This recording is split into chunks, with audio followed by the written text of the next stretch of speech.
발로 쓴 칙칙한 기사는 가라 발칙한 경제입니다. 오늘도 재미있는 경제 이야기 들려드리겠습니다. 안녕하세요. 저는 오늘 이조 앵커를 대신해 진행을 맡게 된 상식에 관된 말은 욕심이라고 생각하는 상식주의자 권순우입니다. 최근에 그 경남제약의 상장 폐지가 결정이 되면서 많은 논란을 좀 빚고 있는데요. 사실 이 뉴스가 삼성바이오로직스는 왜 봐주더니 경남제약은 안 봐주냐 뭐 이런 식의 논란이 좀 있었어요. 근데 정작 경남제약에 무슨 일이 있었는지는 사람들이 좀 관심이 좀 많이 없어졌더라고요. 근데 경남제약 같은 경우에 머니투데이 방송에 한 올해 초부터 한 1년여를 취재했던 이슈입니다. 그 이슈를 1년 동안 취재했던 증권부의 이대호 기자 모시고서 그 경남제약이 1년 동안 도대체 무슨 일이 있었고 지금에 있는 현황은 어떻고 앞으로의 전망은 어떤지 한번 이야기 나눠보겠습니다.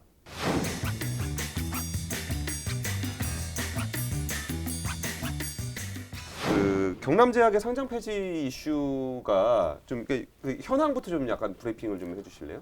삼성바이오로직스 이슈는 분식회계로 시작해서 분식회계로 끝나요. 예. 근데 경남제약이 제일 중요한 건 분식회계로 시작했지만 분식회계 이슈가 현재는 아니라는 거예요. 아 그래요? 그때 2월 말에 증선이 결정이 나오고 뭐 회사의 과징금, 대표이사에 대한 검찰 고발 그 이슈가 있었던 거는 이미 그 이전에 있던 오너, 맞아요. 그 이전에 있던 최대 주주가 횡령을 했고 분식회계를 했기 때문에 이미 2017년 말에 징역 3년형을 받고 복역 중인 사람이에요. 아 감옥에 있는 분. 감옥에 있는 분이에요. 그러니까 그 이후에 재무적인 큰 뭐 악화 요인만 없다면 어차피 3년 지정감사라고 해서 당국이 외부 감사인을 지정해 주는 거 있잖아요. 그걸 이제 받게 됐고 해서 재무적인 문제만 없다면 살 수 있는 충분한 회사예요. 아 그러니까 그러니까 분식회계를 저지른 사람이 이미 처벌을 받아서 감옥에 갔고 그렇죠. 그 사람이 빠진 자리에 다른 사람들이 와서 경영을 하고 있는 상황이다. 그렇죠. 그러니까 그러면 상장 폐지를 안 시켜야 되는 거 아니에요? 거래가 정지된 이유는 분식회계 때문이었지만 이 거래 정지를 풀어주지 못하는 이유는 새로운 최대 주주 때문이다. 이렇게 보시면 돼요. 그러니까 핵심은 분식회계가 아니라 M&A예요. M&A. M&A. 그러면은 그 전에 있던 문제를 저질렀던 그 사람이 이제 경남제약을 팔려고 했죠. 팔려고 했다고요? 1월 달부터. 그게 이거를 우리가 경남제약을 보기 시작한 게 1월 달에 이루어진 뭐 이지엔 홀딩스라는 곳과 거기도 이지엔 홀딩스. 이 강남에 계시는 성형외과 원장님이 하시는 이제 페이퍼 컴퍼니이긴 한데 거기에다가 이희철 전 회장이 자기 지분을 팔겠다고 공시를 했어요. 그때 이제 우리 그 정희영 기자가 제약바이오 출입을 하고 있는 정희영 기자가 이거 뭐지? 하면서 이지엔 홀딩스는 누구일까 수소문을 하면서 첫 취재가 시작이 됐던 거예요. 근데 경남제약의 주인이 바뀐다고 하니 그렇죠. 바뀌는 주인이 누군지를 좀 알아보자라고 해서 근데 며칠 안 가서 이지엔 홀딩스와의 첫 번째 M&A가 깨져요. 계약이 파기가 돼요. 공시가 뜨는 거예요, 네. 그렇게? 그리고 그 계약을 이어받은 게 에버솔루션과 텔로미어라는 둘 다 페이퍼 컴퍼니예요. 이제 이들이 이희철 회장이 지분을 가져가려고 했던 건데 그러면 여기는 왜 깨졌고 여기는 어떤 자본일까 하면서 이제 취재가 시작이 됐던 건데 그러니까 경남제약에 문제가 있던 사람은 됐으니까 사실 이 사람이 망했으면 이 사람이 지분을 딴 사람한테 팔고 그 사람이 와서 경영을 잘했다면 문제가 없었을 건데 그럼요. 근데 이 사람이 갑자기 또 얼마 안 돼서 M&A 파기를 하고 그럼 또 이상한 사람한테 팔았나 싶은데 또 다른 사람들이 또 나타나서 사겠다고 한다는 거죠. 그러니까 1월에 이루어졌던 첫 번째 M&A, 두 번째 M&A 둘 다 페이퍼 컴퍼니였고 그 페이퍼 컴퍼니 뒤에 있는 자본들이 다 조금 클리어하지 않았기 때문에 약간 무자본 M&A도 의심이 됐기 때문에 이걸 먹고서 회사 돈을 빼려고 했던 사람들이 그렇기 때문에 거래소에서도 지난 5월에 한 차례 심사가 있었어요. 이번에 처음 그 기업심사위원회를 처음 한 게 아니에요. 5월에 당시에는 무자본 M&A가 의심된다. 그래서 풀어주지 않았던 거예요. 여기서 무자본 M&A를 잠깐 손직원들한테 소개를 드릴게요. 그러니까 주식을 내가 100만 원이 들어요. 이 회사를 사는데 그럼 100만 원을 내가 들여서 사고 난 다음에 회사 돈을 빼가지고 100만 원을 갚는 거야. 그렇죠. 그러면은 그 기업은 내가 가졌으면서 나는 돈을 한 푼도 안 들이고 이 회사를 사고 그 기업에 있는 돈을 다 빼간 다음에 자기가 총총총 사라질 수 있는 이른바 기업 사냥꾼들이라고 불리는 사람들이 쓰는 방식이죠. 그래서 이제 당국에서 많이 보는 게 실체 그러니까 그 현금을 창출하는 이익 행위를 하지 않는 기업, 그러니까 페이퍼 컴퍼니라고 하죠. 아니면 투자 조합, 막 신설된 투자 조합이 M&A의 최대 주주로 등재됐을 때 일단은 되게 눈여겨 봐요. 조심해서 거기서 봐야죠. 사고가 많이 나니까. 진짜 얘네가 경영을 하려고 들어온 놈인지 아니면은 돈 짬 집어넣은 다음에 돈 더 많이 빼갖고 회사를 망가뜨리려고 하는 놈이지. 그래야지. 그래서 그 사람들이 돈 빼가면 회사가 망가지니까. 그래서 그 투자 조합이라든지 페이퍼 컴퍼니가 최대 주주로 들어왔을 때 무자본 M&A로 연결될 확률이 굉장히 높아요. 높다. 그러면 이때 왜 파기됐고 이 사람들은 어떤지 이런 내용들도 좀 취재가 좀 됐었나요? 그렇죠. 그 이지엔홀딩스와의 그 1월에 맺었던 계약은 예. 이 이희철 전 회장이 구속돼 있다고 말씀드렸잖아요. 예, 예. 근데 본인 지분을 팔아야 되는데 예. 본인이 구속돼 있으니까 경남제약 사측에서 이희철 전 회장에게 소송을 건 게 있어요. 예, 예. 과거 횡령했지 않느냐? 예, 예. 그다음에 분식회계 저질렀지 않느냐? 그래서 회사에다가 손해를 배상하라. 예, 예. 소송을 걸었어요. 예, 예. 근데 이희철은 내 회사인데. 예. 그러면 내가 주식을 팔고 새로운 최대 주주가 되면 경영진을 바꿀 거 아니에요? 예, 예. 그럼 그 사람들로 하여금 나에게 걸려 있는 소송을 풀게 해야지 위해서. 해서 자신에게 걸려 있는 손해배상 소송을 풀어줄 사람을 찾아온 거예요. 아, 백기사를 데리고 온 거구나. 그게 백기사로 데려왔는데 예, 예. 나중에 계약을 맺으려고 보니 이 이지엔홀딩스라는 곳이 당시에 우리가 이런 계약 맺으면 나중에 우리가 배임으로 당할 수 있는데 이 계약 빼자. 안 되겠다. 그러니까 이쪽에서는 그걸 관철시키려 했고 그러다가 첫 번째 M&A가 파기가 된 거예요. 그러니까 첫째 주주가 지분을 팔았던 이유가 그 배임행령 그 소송 걸리는 거 피하려고 자기 거 좀 덮어줄. 네, 그럴 사람을 뽑으려고 했던 건데 그건 저희가 그 당시에 그 계약서도 입수를 해서 당시에 보도를 많이 했는데 네. 거기에 명백히 그게 나와 있어요. 아, 소송을 제기하지 않는다면 그리고 뭐 실사는 5일 이내에 끝내야 되고 더 이상의 모든 뭐 소송은 다 취하를 해줘야 되고 그리고 되게 웃긴 게 사회이사가 있거든요. 예, 예. 예전에 1월 당시에 있던 그 사회이사가 이거를 주선을 해줘요. 근데 회사에다가 되게 손실을 안겨줄 수 있는 M&A잖아요. 예, 예. 근데 사회이사가 변호사 출신이거든요. 예, 예. 법무법인도 운영을 하고 있는 사람이고 예. 본인이 이걸 주선을 해주고 계약서를 써주고 계약금도 본인이 운영하는 법무법인으로 받았어요. 아, 참, 예, 뭐 어떤 상황인지 참 이해는 가네요. 네. 아무튼 그게 첫 번째 M&A 기록이었고 예, 예. 그러면은 이제 뭐 두 번째 M&A 에버솔루션과 텔로미어. 에버솔루션하고 텔로미어라는 곳이 그 1월 30날 바로 이 계약을 이어받았고 그래서 5월에 코스닥 본부에 가서 이걸 풀어주십시오 이야기를 했는데 우리 그 멀쩡한 전에 사람입니다 이렇게. 3월에 뭐 하나 걸린 게 있어요. 뭐냐면 저희도 보도를 했는데 제가 에버솔루션, 텔로미어 어떤 사람들일까? 각각이에요? 같은 사람이에요? 아니면 다른 페이퍼 컴퍼니예요. 예, 예. 백그라운드가 좀 다르더라고요. 그래서 그때 경남제약 신규 경영진으로 올리겠다라고 예, 예. 올렸던 이사 후보들이 있잖아요. 예, 예. 그때 6, 7명인가 쭉 있었는데 그 사람들을 제가 한번 노가다를 해봤죠. 예, 예. 실명 공시를 다 찾아봤어요. 한자가 똑같은가 주민등록번호 앞자리가 똑같은가 다 찾아봤는데 예, 예. 그 중에 2명에게서 예. 한 명은 횡령 전력자, 실제로 법적 처벌을 받았던 사람이고 한 명은 상장 폐지 전력자를 찾아냈어요. 꾼이네. 꾼이죠. 예, 예. 근데 뭐 다른 한 분은 또 이제 거래소에서 찾아가 냈고 해서 그 세 분이 걸렸어요. 그러니까 그런 전력이 있는 사람들이고 페이퍼 컴퍼니고 하니 거래 정지를 거래소가 풀어줄 수가 있나요? 그렇죠. 예. 안 풀어주죠. 물론 예. 시작된 거는 거래 중개 시작된 건 분식회계 때문에 시작됐지만 예, 예. 더 이상 분식회계로 인한 재무 우려는 없다 하더라도 최대 주주가 이상한 사람들이 들어오려고 하니 이건 못 풀어줘. 그렇죠. 예. M&A 다시 해와. 예. 이렇게 된 거예요. 그 이후에 당시에 있던 경남제약 경영진이 그러면 상폐시켜주지 말아주십시오.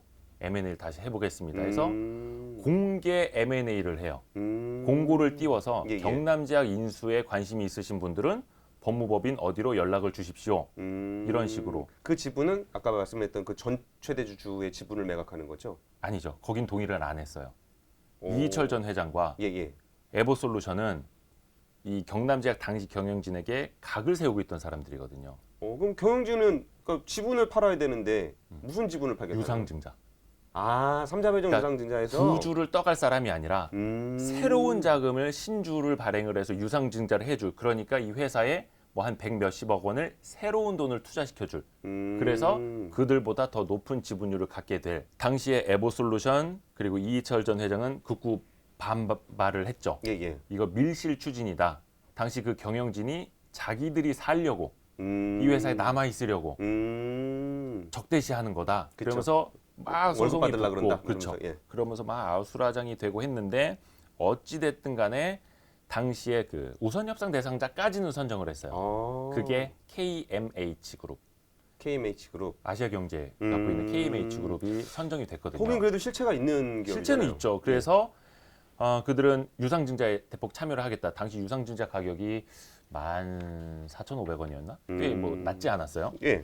그런데 에버솔루션과 이철 그리고 소액주주들까지 여기는 뭐 안 된다. 받아들일 수 없다. 왜요? 가격도 안 맞는다. 이 가격이 뭐냐? 그리고 더 많은 지분을 확보를 해야 되는데 우리는 여기에다 넘기지 못한다. 이렇게 반발을 많이 해서 결국 그 딜이 깨졌어요. 멀쩡한 주주가 들어올 때는 가격이 너무 싸다. 그렇죠. 그게 뭐냐면 이해관계자가 되게 많잖아요. 그쵸. 구속돼 있는 이철 전 회장도 여러 가지 계속 소송을 거는 거예요. 가처분 걸고 가처분 걸고 가처분 할 걸고 때마다 하다 가처분 보니까 거는 거죠. 뭐 절차할 때마다. 정상적인 기업이라면 이 회사의 최대 주주가 되게 부담스러워하는 거예요. 그렇죠. 이 경남제약이라는 회사, 레모나라는 브랜드 가치가 메리트가 있더라도 이 안건을 이사회에 올리면 이사들이 뭐라고 생각하겠어요? 아니 그 아수라장인 회사에 왜 들어가려고 하느냐? 그렇죠. 네. 그것도 쉽게도 인수를 못할 텐데 네, 그러면서 KMH도 결국에는 손을 들어버리는 거예요. 그럼 그러고 나면 이제 없는 거네요, 또? M&A를 할 사람이? 그렇죠. 그래서 예. 최대 주주를 찾아야 되는데 예. 그 이후에 7월부터 자 이철이 자기 지분 팔려고 했던 사람들은 무자격자, 그러니까 부적격자로 낙인 찍혀서 안 되고 그러니까 EN 그 아까 에버솔루션 에버솔루션 같은 경우면 안 됐고 그러면 경영진이 자체적으로 추진한 공개 M&A도 어찌 됐든 간에 드롭됐고 예. 그러면 소액주주들이 나서겠다. 우리가 그러니까, 직접 최대 주주를 찾아오겠다. 이거 엄청 이례적인 일이잖아요. 그러니까 봐요. 주체가 이철 전 회장이 있고 경영진이 있고 소액주주가 있는데 첫 번째 M&A는 이철 그렇죠. 전 회장이 데리고 온 사람이고 두 번째 M&A는 그 경영진이 데리고 온 사람이고 그러니까 이제 남은 소액주주가 이제 내가 한번 우리가 한번 찾아보겠다. 데려와 보겠다. 예. 되게 좀 특이한 일이었어요. 예, 정말 어찌됐든 특이하네요. 간에 예. 그때 저도 소액주주분들을 많이 만났지만 나는 서모시기 회장과 잘한다. 나는 그 위대하신 성우 라 회장님. 모시기 회장과 잘한다. 이런 분들 많더라고. 내 주변에 기업가들도 많고 자본가도 많다. 경남제약에 뭐 S회사 어디 회사도 많은 관심을 보인다. 이렇게 이야기를 하시는데 뭐 관심이야 있을 수는 있지만 진짜 돈이 들어오는지는 다른 확인이 안 얘기죠. 되는 예, 거니까 아무튼 뭐 바람은 그 회사들이 들어와서 경남제약을 잘 살려주면 되는 거 아니에요? 그렇죠. 예.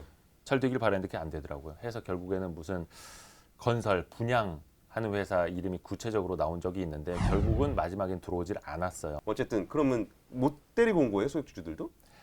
마지막에 그래서 데려오려고 여러 군데를 해봤지만 잘 안 돼서 결국엔 다시 사모펀드 구조로 들어오는 거예요. 근데 이번에는 그래도 조금 다르게 한 게 뭐냐면 예. 신기사라고 해서 신기술금융사업 라이선스를 가진 증권사를 끼고 예. 그 증권사가 GP라고 하잖아요. 예.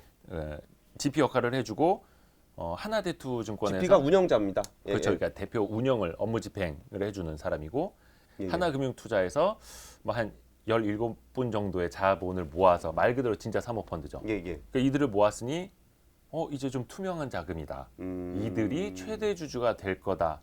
그러니까 금융사가 진행을 최대 했던 거예요. 주주인.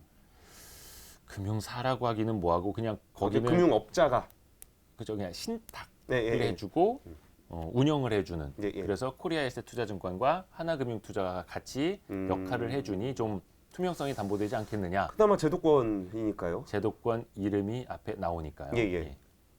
뒤에는 안 나오나 보군요. 그것도 앞에는 근데 제도권 이름인데 뒤에는 되게 복잡한 게 예. 어찌됐든 간에 그들이 이제 최대 주주로 변경이 됐어요. 오. 그분들이 유상증자 물론 이제 170억 원을 약속을 했지만 한 105억 원 정도밖에 안 됐거든요. 예. 60억 원 나중에 하겠다 이렇게 했는데 어찌됐든 간에 돈이 들어왔습니다. 예. 그리고 그 중에 하나가 듀크 코리아라는 예. 그러니까 물론 이것도 SPC예요. 참. 페이퍼 컴퍼니예요. 예. 근데 또 거래소에서는 그러면 사모펀드 이름이 마일스톤 KN 펀드라는 건데 경남 마일스톤 KN 펀드에 그러면 실제 자본은 뭐냐? 듀크 코리아의 백그라운드는 누구냐? 이걸 알고 싶어 하는 거예요. 그러니까 그 사모펀드에서 들어온 사람들은 어떤 사람인가 하고 그리고 그 중에 하나 또 다른 투자 주체인 듀크 코리아는 뭐 하는 애냐? 그렇죠. 그러니까 일단은 거래소 입장에서는 무자본 M&A를 시도하려고 했던 게 걸린 적이 있기 때문에 예. 계속해서 색안경을 끼고 볼 수밖에 없는 거죠. 그냥 제가 봐도 그렇죠. 근데 색안경이 아니고 너무 새로 상식적인 것 들어오겠다는 같은데요? 최대 주주가 또 페이퍼잖아. 그냥 어디 있는 정규 기업도 아니고 예, 예. 사모펀드와 예. 페이퍼 컴퍼니니까 색안경 끼고 볼 수밖에 없는 거예요. 그래서 그러면 이 자본을 소명하라. 근데 그거를 힘들게 원래 사모펀드 공개 안 해도 되잖아요. 예, 예. 개인정보 보호 개인정보 활용 동의를 다 받아서 거래소에 제출을 합니다. 17명의 앞자리 주민등록번호 앞자리 넣은 어떻고 다 공개를 해. 얼마씩 1인당 얼마씩이고 그리고 듀크코리아도 얼마씩 다 했고. 듀크코리아는 뭐 하는 데였던 거예요? 약간 뭐 신약 개발을 할 기업이라고는 하는데 실체는 잘 모르겠고 아무튼 참 근데 힘들어. 그 자본의 투명성이 담보가 안 된 거예요. 못 못 믿겠다 거래소는. 예, 예. 약간 그 안에서도 수상한 점을 포착했다고 해요. 뭔진 모르겠으나 여전히 수상한 게 있다. 여러 음. 가지 제보도 거래소에 되게 많이 들어온다고. 그러니까 그런 정황이 있는데 거래가 재개되도록 풀어줄 수가 없었던 거죠. 그래서 어찌됐든 간에 개선 기간 마지막이었고 예, 예. 경남제약 입장에서는 마지막까지 이행된 경영 개선 내용을 가져가서 결과물을 보여줘야 되는데 그렇죠. 예. 완수가 안 된 거죠. 예. 뭐 기존에 약속했던 감사실 설치도 안 됐고 대표이사가 선임이 된 지 한 달이 넘었는데도 불구하고 그 내부 통장 관리나 결제권 관리를 여전히 경영 지배인이 하고 있고 그 경영 지배인들은 그 전에 최대 주주가 되려 했던 자들을 대리하는 사람들로 보이고 이건 거래소 시각이에요. 예, 예. 그러니까 뭔가 아직도 불투명하다. 풀어줄 수 없다 해서 강력하게 옐로 카드를 꺼내든 거죠. 그게 코스닥 본부 기업심사위원회에서 상장 폐지 심의라는 예, 예. 거. 결정은 아니에요. 뭐 잠정 결론이라고는 쓸 수 있지만 그러니까 결정은 아니고. 근데 거기가 원래 의사결정 기구가 아니잖아요. 그렇죠. 의사결정을 하는 거는 이제 코스닥 위원회에서 하는 코스닥 거고. 시장위원회가 마지막이죠. 그러니까 거기에다가 일종의 자문을 하는 의견을 내는 우리는 얘네를 상장 폐지로 의견을 냅니다. 뭐 이런 식으로 하는 거니까. 그러니까 삼심이라고 누가 그 비유를 해놨던데 그것도 맞는 것 같아요. 그러니까 코스닥 시장 본부 내에서 기업 심사팀, 예, 예. 그 상장 부에서 한번 보고 이렇게 실무를 하시는 분들이 보고 그 위에 전문위원들, 외부위원들이 있는 기업 심사위원회, 예, 예. 코스닥 시장 본부 기업 심사위원회에서 한번 보고 최종적으로 코스닥 시장위원회에서 한번 보고. 근데 대부분 기업심사위원회가 이제 외부 전문가까지 해서 내려온 자문안에 대해서 코스닥 시장본부가 그거를 뒤집는 경우는 많지 않잖아요. 그렇죠. 코스닥 시장위원회에서 거의 뒤집힐 일 없어요. 다만 유예 기간을 한 번 더 기회를 줄 수는 있죠. 그러니까, 경남제약은 예, 예. 상장 폐지된 게 아직 아니에요. 결정이 예. 난 것도 아니고 1월 8일까지가 마지막 날인데 1월 8일 날 열릴 것 같아요. 코스닥 시장위원회가 이때까지 가서 납작 엎드려야 돼요. 아이고 잘못했습니다. 아니 입금이 돼야죠. 납작 엎드렸어요가 아니고. 그러니까 예. 입금은 다 돼 있고 예. 최대주주 변경 돼 있고 그분도 유상증자 참여했고 납입 다 했어요. 막판이 되면 그러니까 기업이 어떤 이렇게 진짜 이렇게 궁지에 몰리게 됐을 때 들어오는 자금들은 절대 멀쩡한 자금이 안 들어와요. 멀쩡한 자금이 들어올 거였으면 진작 들어왔겠지. 근데 이제 저는 이거를 뭘로 딱 결론을 내고 싶진 않아요. 결론을 낼 수도 없고 예. 이 기존의 이제 에버솔루션 이 자본들 지금도 남아 있는 분들 이야기를 들어보면 억울할 수도 있겠다라는 생각이 들어요. 왜냐하면 당시에 이제 이건 좀 중간 설명이 필요하긴 한데 다 건너뛰고 뭐 텔로미어라는 같이 예, 예. 이제 인수를 하려고 했던 파트너한테 우리도 사기를 당한 거다 이야기를 하고 있고 당시에 뭐 상패라든지 횡령 전력자들은 다 텔로미어가 넣으려고 했던 이사 후보들이다라고 이야기를 하고 있고 에버솔루션하고 텔로미어가 있는데 다 백그라운드가 다르다고 아까 말씀드렸잖아요. 그러니까 다시 한번 그때로 돌아가 볼게요. 네. 그러니까 사회이사 여러 명 경영진이 될 수 있는 이건 사회이사를 이제 쭉 지난 2월, 3월 스토리예요. 그때 쭉 선임을 했는데 네. 그 중에 좀 문제가 있는 사람들이 있어가지고 얘네는 안 돼라고 했었는데 사실 이 문제가 그러니까 멀쩡한 사람들은 자기네가 추천한 사람이고 문제가 있는 사람은 텔루미어라는 회사가 추천한 사람이다. 그러니까 얘네를 배제하고 나면 우리는 괜찮은 사람이다. 그 얘기인 그쵸. 거잖아요. 그렇게 에버솔루션 사람들의 이야기를 하고 있고 그래서 지금 설사 그때 출자했던 사람들이 예. 마일스톤 펀드나 듀크코리아나 지금 현 최대 주주 예. 이쪽으로 자신들 그 계좌가 뭐 자본이 남아 있어도 예. 우리는 괜찮겠거니 싶었던 거예요. 음. 근데 제가 이 취재를 한 1년 가까이 하면서도 유일하게 못 만나본 집단이 텔루미어라는 페이퍼 컴퍼니예요. 좀 만나게 해달라 이거 수소문을 해봤는데 예, 예. 거기는 뭐 이제 뭐 다 떠났다 하고 만나고 싶어 하지 않다 하고 그러니까 에버솔루션 사람들도 저도 많이 이제 색안경을 끼고 봤는데 그분들은 저는 이제 통화도 많이 하고 만나기도 많이 만났고 인터뷰도 하겠다 했고 뭐 실제로 그런 것들이 많이 이루어졌는데 유일하게 못 만나본 곳이 텔로미어라는 백그라운드예요. 근데 에버솔루션은 텔로미어를 알 거 아니에요, 같이 사업을. 알죠. 그러니까 아는데 지금은 완전히 갈라섰고 텔로미어에게 우리는 속았다. 그래서 좀 많이 사이가 멀어져 있는 상황. 대부분 속았다고 하죠. 그래서 뭐 모르겠어요. 그러니까 진실은 뭔지 모르겠는데 이분들도 억울한 게 있다고 하고 그래서 다시 이제 그 1월 8일 여기서 1월 8일 얘기군요. 중요한 게 1월 8일이니까 예. 그럼 여기서 어떻게 될 거냐? 아까도 말씀드린 것처럼 납자 엎드려야 된다고 했잖아요. 예. 상장 폐지만큼 면해야 되잖아요. 예. 불과 얼마 전에 105억 원 유상증자 참여하신 분들이 진짜 상장 폐지를 바로 당할 수도 있는 거예요. 물론 상폐가 된다고 해서 기업이 망하는 건 절대 근데 그리고 아닙니다만. 그분들은 그냥 자본금 다 돌려줘야 될 것 같은데? 안 되는구나. 고의에서 이전 걸었잖아요.